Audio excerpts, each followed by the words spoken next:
Elena Morgan was the perfect wife, until one email shattered her world. What began as a quiet suspicion unraveled into a storm of lies, betrayal, and a billion-dollar corporate scandal. But instead of falling apart, Elena rose. With icy precision, she exposed her husband's affair, uncovered his crimes, and brought down his empire, all while reclaiming her power. This isn't just a story of heartbreak. It's a masterclass in revenge, resilience, and rebirth. Where are you watching from?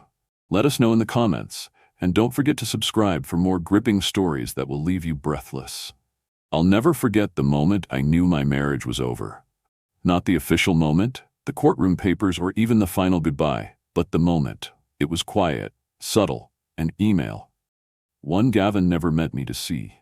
I had picked up his tablet by accident, thinking it was mine. The lock screen was open, the screen still warm.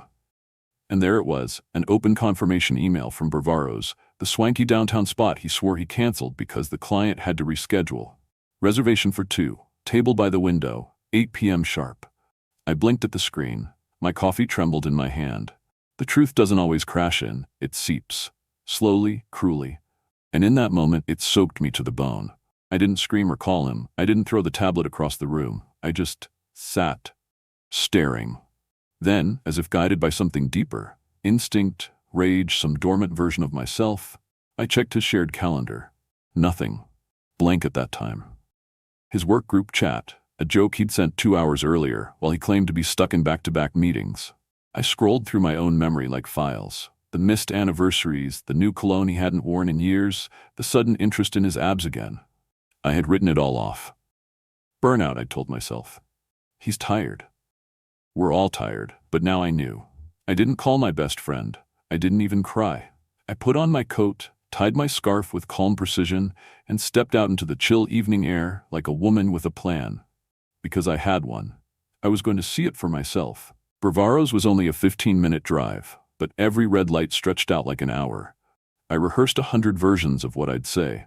Some furious, some quiet, some that ended with a glass of wine in his face.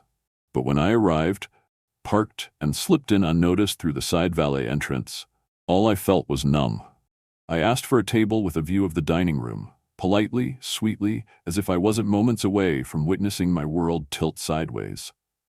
The hostess led me to a spot tucked behind a marble pillar. From there, I could see everything. Every table, every chair, every betrayal. At exactly 8:04, Gavin walked in. He was wearing his navy suit, the one he only wore when he wanted to impress. He looked slightly nervous, smoothing his tie and glancing around. And then she walked in. Tall, confident, radiant. Her dark hair swept up, a crimson dress hugging her curves like a second skin. She placed a hand lightly on Gavin's arm. He smiled the way he used to smile at me before we had to schedule intimacy like business meetings. And just like that, the truth was no longer an email. It was real. Breathing, laughing, ordering cocktails. I could have caused a scene. I could have stormed up, flipped their table, shattered his lies in front of everyone, but I didn't. I did something much worse. I opened my phone, typed out 15 words, and emailed them straight to him. Subject: your dinner. I hope your wine tastes better than the lies you told me this morning. Then I watched. 10 minutes later, Gavin picked up his phone. He read the message. His face turned the color of chalk. The woman looked confused. He looked hunted, like someone realizing the walls were closing in. I stood up, slowly, deliberately. His eyes scanned the room and locked onto mine. Time froze. I didn't yell, I didn't run. I raised my glass with a ghost of a smile. A toast to the end. And then, without a word, I walked out, heels clicking, heart racing, and a fire in my chest that I hadn't felt in years. It was over. He just didn't know it yet. Gavin came home that night at 11:12 p.m., nearly 3 hours later than he claimed he would. His footsteps were slow, calculated, like a man preparing for war but hoping for peace. I was sitting on the couch in the dark, the only light coming from the muted television that I wasn't even watching. When the door clicked shut, I didn't look up. I didn't have to. "Elena?" he called, his voice strained, too chipper to be innocent. "Didn't expect you to still be up." I stayed silent for a beat too long, just to let the discomfort settle. Then I spoke softly. "Client dinner go well?" He hesitated. I could feel it, even without seeing his face. Yeah, it did. Long, exhausting. You know how these things are. I do. I finally turned to face him, exactly how they are. He opened his mouth to say something, probably to lie again, but I stood and brushed past him instead, as if he were a stranger who'd wandered into the wrong house. I climbed the stairs slowly, every step echoing with the weight of knowledge he didn't know I had.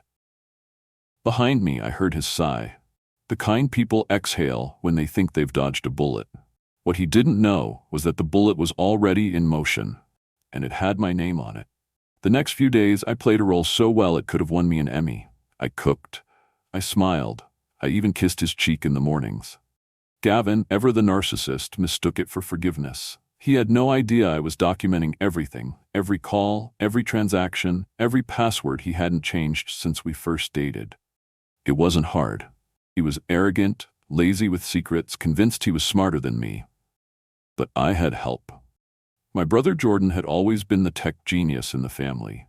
When I called and said I needed to recover deleted files from a shared drive Gavin thought I didn't know about, he didn't ask questions. "Send me what you've got," he said. "And make sure you stay calm. Don't let him suspect anything." I nodded, even though he couldn't see me. It took less than 48 hours for Jordan to send me back a full digital footprint. Messages, email threads, attachments. My stomach twisted as I read each one. There were photos, selfies taken at hotels Gavin had claimed were corporate retreats. There were flirty emails written during office hours. There was even a receipt for a weekend in Napa with Sophie, booked on the same dates Gavin had told me he was visiting his ailing father. But that wasn't the worst part.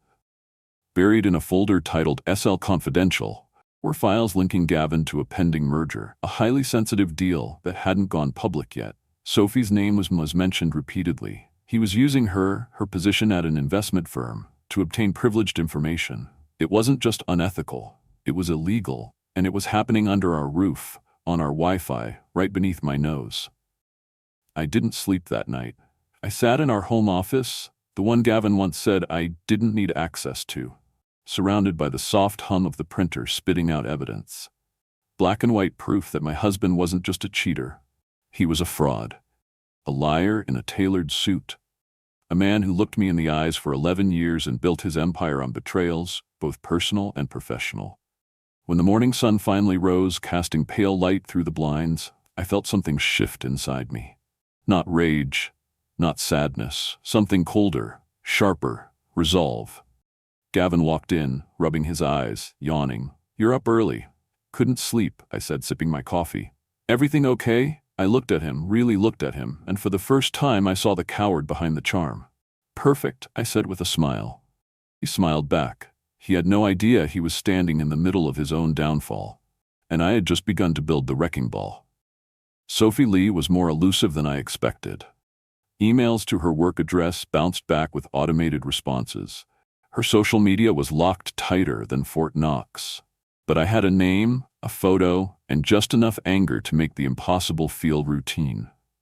It only took one call to a mutual acquaintance, someone who had worked on Gavin's fundraiser gala last year, to find out that Sophie would be attending a Women in Finance networking event at the Sycamore Hotel downtown. Apparently, Gavin had introduced them. Poetic, really. I RSVP'd under my maiden name and arrived early, dressed in navy silk and unshakable purpose. I spotted her near the back of the ballroom, glass of rosé in one hand, laughter sparkling out of her mouth like it belonged to someone untouched by consequences. She looked young. Too young to be wearing that smug self-assurance like a badge. For a moment, I hesitated, but then I thought of the email threads. The hotel bookings, the necklace Gavin had charged to our Amex. The hesitation burned off like fog in sunlight. I approached slowly, not wanting to spook her. "Sophie Lee?" I said with a gentle tilt of my head. She turned, smile still present, until she registered my face. Her eyes flickered, confusion, calculation, then recognition. "Elena Morgan," I offered, extending a hand. She didn't take it. "I know who you are." I figured, I replied, taking a sip from my own glass. "Relax. I'm not here to slap you or cause a scene. I just think we should talk." "What could we possibly have to talk about?" "Gavin," I said simply, "and the lies he told us both." That landed like a stone in a calm lake. She gestured to a small lounge area near the window. 10 minutes, she said. We sat across from each other like rivals at a negotiation table. except only one of us knew the war was already in motion. I pulled out my phone and showed her the photo from their Napa trip. Her laughing on a vineyard bench, Gavin beside her, hand low on her back. "He said you were separated," she whispered, voice cracking. "He also said the bracelet he bought you was for a client appreciation gift," I said evenly. "Except I found the receipt in our joint account. You know what's funny? I showed him that exact bracelet at Tiffany's last year. He said it was too expensive for me." Her mouth opened, then closed. I watched the certainty unravel in her eyes like a frayed ribbon. "He said you didn't love him anymore, that you were cold, career-obsessed." I laughed, not kindly. "Of course he did. That's the script. You have to make the wife the villain so you can be the tragic hero. The truth is, I was building a life with him while he was planning his exit with you. Except he lied to both of us." She looked away. "You came here just to shame me?" "No," I said. "I came here to warn you." I leaned in. "You work for Carrington Investments, right? You're tied to the Meridian deal?" She stiffened. "What's that got to do with anything?" "He's using you, Sophie. He's been feeding off your access to internal documents. I've seen the files. He's planning to leverage insider information to push through a hostile acquisition. It's illegal, and it's going to blow up in your face." She went pale. "That's not true." "It is. I have proof. And if you don't believe me, maybe the SEC will. I already tipped them off anonymously. They're watching." She stared at me for a long time. "Why are you telling me this?" "Because Gavin Morgan is a fire that burns everyone eventually. And because I don't want another woman being collateral damage in a man's ambition." She was quiet. Then finally she whispered, "What do you want me to do?" "Wear a wire," I said softly. "One conversation, one recording. He won't suspect a thing. You're the last person he'd expect to be working with me." The silence stretched between us, tense and fragile. "I need to think," she said finally. "Take all the time you need," I replied, rising from my seat and sliding a card across the table. "But not too long, because the storm's coming, Sophie, and if you're not ready, you'll be standing right in the path of it." 3 days later, Sophie called. Her voice was tight, controlled, but I could hear the tremor behind it. "I have the recording. It's worse than I thought." We met at a quiet cafe on the east side, one far enough from the financial district to feel safe. She slid a flash drive across the table like it was radioactive. He asked me to pull a file directly from Carrington's internal server. Confidential valuations. When I hesitated, he said, and I quote, "You want a future with me, don't you? Then help me secure ours." She shook her head, disgusted. He never wanted a future. He wanted access. I slipped the drive into my purse without looking at it. "Thank you," I said, genuinely. Sophie didn't reply, just stared down at her coffee like it had answers at the bottom. I spent that night at my brother Jordan's place, watching the files download on his encrypted setup. The evidence was staggering. Not just a passing comment or suggestive hint. Gavin had built his entire strategy for the Meridian acquisition on stolen data. He had charts, forecasts, executive salaries, even internal memos that hadn't been made public yet. If this ever went to court, the case would be airtight. Jordan looked up from the screen, his jaw clenched. "You know this isn't just cheating anymore, right? He's committed serious federal crimes." "I know," I said. "I'm just waiting for the right moment." That moment arrived the following Tuesday. The quarterly board meeting at Gavin's company, Morgan Tech Capital, was set for 10 a.m. I arrived at 9:45, dressed in a tailored charcoal suit, heels that didn't wobble, and a resolve that didn't crack. The receptionist blinked in surprise when I walked in. "Mrs. Morgan? Elena? We haven't seen you here in ages." "Just dropping in for the meeting," I said with a smile. "I'm still a shareholder after all." The boardroom was already buzzing when I stepped inside. Gavin stood near the whiteboard, chatting with the firm's legal advisor like nothing in his world was about to implode. When he saw me, the smile froze on his face. "Elena?" he said, moving toward me quickly, voice low. "What are you doing here?" "Supporting my husband," I replied smoothly. "This is your big day, isn't it?" "I wouldn't miss it," he swallowed. Hard. The chairman tapped his glass. "Let's get started, shall we?" Gavin launched into his presentation like the showman he always was. Slide after slide, he detailed the strategic brilliance behind the Meridian acquisition. Every sentence was polished, persuasive. His charm blanketed the room like perfume, intoxicating, misleading. A few board members nodded along, clearly enthralled. When he reached his closing slide, the room offered a polite round of applause. "Impressive work, Gavin," the chairman said. "Before we open to questions, Elena Morgan has requested a brief moment to speak." Gavin turned to me, a flash of panic in his eyes. "This isn't the—" "I'll be brief," I said, standing. I connected my laptop to the projector. The screen changed. His PowerPoint vanished. Mine loaded. "What you're about to see," I began, "are internal Carrington investment documents, obtained by Gavin through an unauthorized personal relationship with a Carrington employee." A collective gasp filled the room. Emails, voice recordings, and financial transactions that not only suggest unethical conduct, but point directly to insider trading, a violation of SEC regulations. Gavin stood, knocking over his chair. "This is insane. She's lying." I clicked to the next slide. His voice played loud and clear. "We'll move once Carrington's Q3 numbers hit. I've seen the draft, thanks to Sophie." Silence. The general counsel leaned forward, his voice like a scalpel. "Mr. Morgan, is this authentic?" I looked straight at Gavin. "It is, and a copy has already been delivered to the SEC this morning." The color drained from his face. "I move to postpone the acquisition discussion," one board member said quickly. "Pending internal review." "Seconded," said another. The chairman nodded. "Gavin, please step out.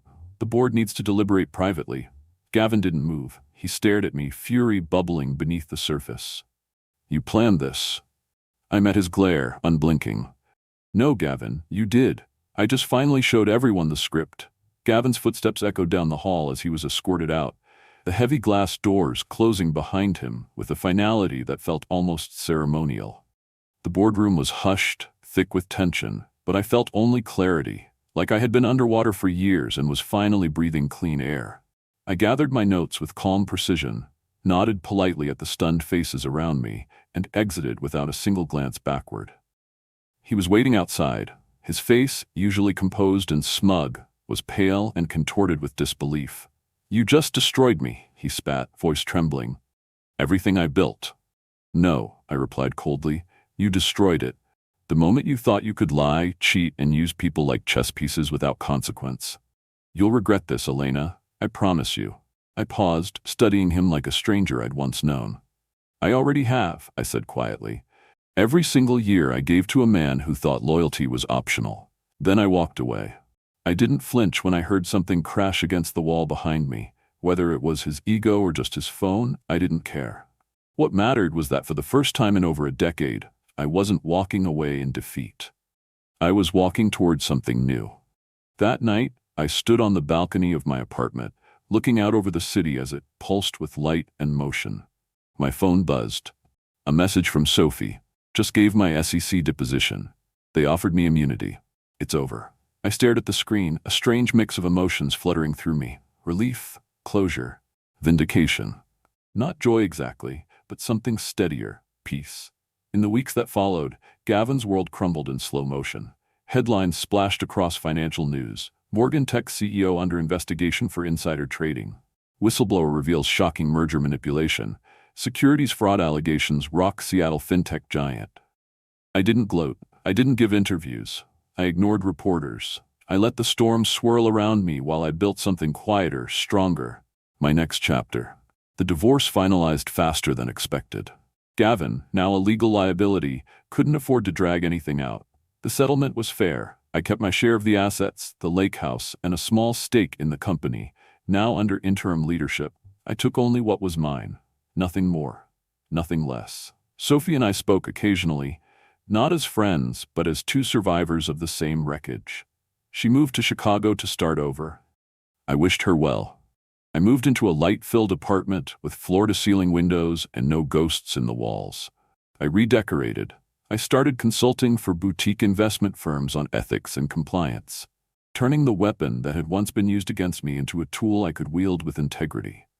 I painted again. I hosted dinners with friends who told me I looked lighter, like yourself again. One evening, I had dinner with a literature professor I met at an art gallery. He was kind, asked questions, and didn't once check his phone during our conversation. I didn't fall in love that night, but I remembered what it felt like to be seen. One afternoon, a package arrived. my new business cards. I opened the box and traced my fingers over the embossed letters. Elena Morgan, financial ethics consultant. I smiled at the irony. From betrayed wife to ethics advisor. Life has a wicked sense of humor. That night, I sat at my desk and wrote a letter I'd never send. Gavin, I've thought a lot about the night I watched you in that restaurant. How you laughed with her. How you kissed her hand. How you didn't know I was watching. That moment broke something in me. But it also set me free. I don't hate you. That would require too much energy. I don't love you anymore either. I'm done giving you any part of myself. What we had wasn't real love. It was comfort dressed up as commitment. It was habit wrapped in expensive dinners and photo ops. Real love doesn't hide behind passwords or plead for second chances only after being caught. I hope you find something real someday. I hope I do too. But most of all, I hope you remember that one small act. 15 words sent in one email changed everything. Goodbye, Elena. I folded it, slid it into a drawer, and exhaled. Outside, the city glowed. I was no longer someone's wife. I was no longer someone's fool. I was someone new, someone who had stood in the fire and walked out carrying the match. And I was just getting started. Sometimes the greatest betrayal is not just the lie itself, but how long we pretend not to see it. Elena's journey reminds us that silence in the face of deceit is not strength. It's surrender. And healing doesn't always begin with forgiveness. Sometimes it begins with truth. The truth about who we are, what we deserve, and what we will no longer accept. This story teaches us that self-worth is not negotiable. When someone treats you like you're easy to leave, like your loyalty is expendable, the most powerful response isn't revenge. It's rebuilding. Not for them, but for yourself. Elena didn't just expose Gavin's corruption. She reclaimed her identity. She turned pain into power and a shattered heart into a sharpened compass. It's also a reminder that justice doesn't always come from courtrooms. Sometimes it's found in quiet victories, in new keys, new names on business cards, and the strength to walk away with your dignity intact. So if you've ever been made to feel small, disposable, or invisible, remember this: you are not broken, you are becoming. And no betrayal, no matter how brutal, can take away the truth of who you are when you finally decide to stop shrinking for someone else's comfort. Where are you watching from? Drop your city or country below. We'd love to know. And don't forget to subscribe to this channel for more powerful stories of resilience, justice, and truth. You won't want to miss what's coming next.